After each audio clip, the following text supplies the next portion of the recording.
Allah urusannya, kita buktikan dengan ayat ini nanti.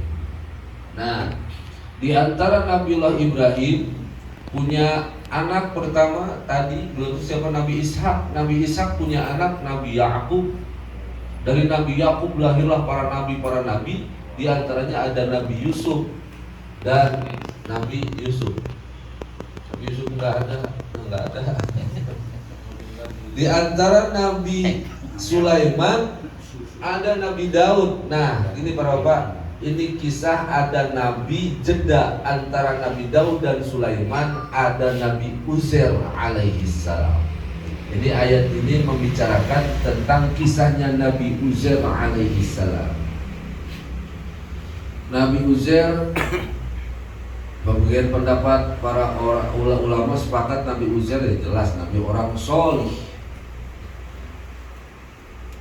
Bani Israel, Bani keturunan, Isra bahasa Ibrani, Isra adalah hamba, Il Tuhan.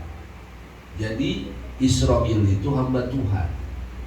Cuman sekarang salah persepsi dan memang orang mempersepsikan salah dan memang dia salah. Israel Yahudi yang dahsyat luar biasa. Hampir susah kita untuk mencari ngelak celah untuk menggunakan produk-produk Israel itu. Udah, saya nggak fokus ke sana.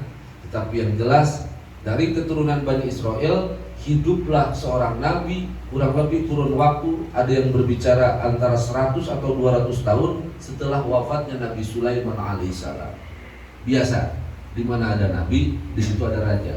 Rajanya galak, zalim luar biasa. Namanya Raja Nebuchadnezzar, Nabuchadnezzar kalau dalam bahasa Arab. Paling benci ini raja kepada kaum Bani Israel, kaumnya Nabi Ishak, Nabi Yakub. Bukan hanya benci pada bapak, orang-orangnya dibunuh, kitab Tauratnya dibakar, terus bangunan juga dihancur luluhkan. Bahasa Jannatul Firdaus, ratakan, diratakan habis luar biasa. Datanglah seorang nabi, hiduplah seorang nabi, punya anak, saya baca dalam Ibnu Katsir, punya anak usianya 18 tahun, punya pembantu usianya yang masih muda 20 tahun, istrinya juga sama. Suatu saat beliau ada berkumpul dengan orang-orang, wahai Nabi Uzair, wahai orang soleh Nabi Uzair, kita hancur di kampung kita hancur ini kota kita dengan perbuatan seorang raja yang zalim. Kira-kira ada ide enggak bagaimana caranya? Bukan hanya kota yang hancur, bukan hanya desa yang hancur, bukannya orang-orangnya dibunuh, tapi kitab kita juga sudah enggak ada. Kitab Taurat. Kata Nabi Uzair, tenang, kitab Taurat sudah saya selamatkan. Saya simpan di dalam sebuah peti namanya tabut. Di dalam sebuah peti, di dalam sebuah gua. Gua itu namanya Al-Quds. Apa? Al-Quds, tahu nggak Al-Quds? Baitul Maqdis. Kalau panjenengan haji dan umroh, amin.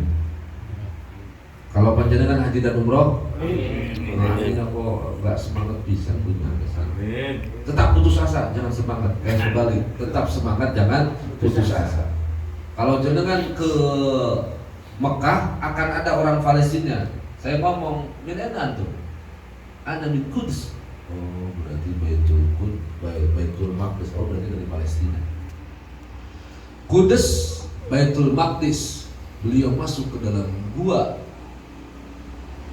Sebelum masuk ke dalam gua, beliau diberikan tunggangan, bukan PCX, bukan juga Honda Vario, bukan, tapi berupa hima.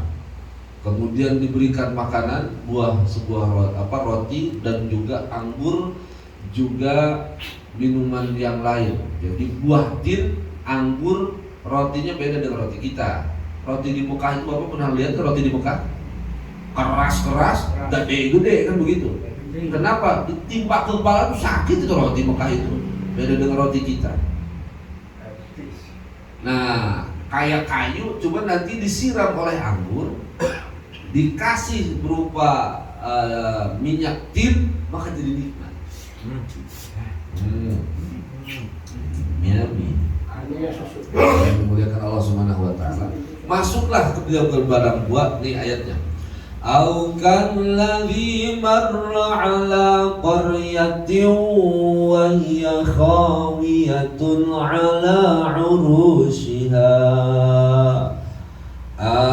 Au kalladzi atau kalladzi marra, seperti seseorang marro yang murru lewat ala qaryatin, pada sebuah qaryah itu kampung, kota ataupun desa. Wa hiya khawiyatun ala urushiha, kemudian beliau melihatin atap-atapnya, tembok-tembok sebuah negara hancur sekelilingnya rata dengan tanah. Qala anna yuhyi hadhihi Allahu ba'da mautiha.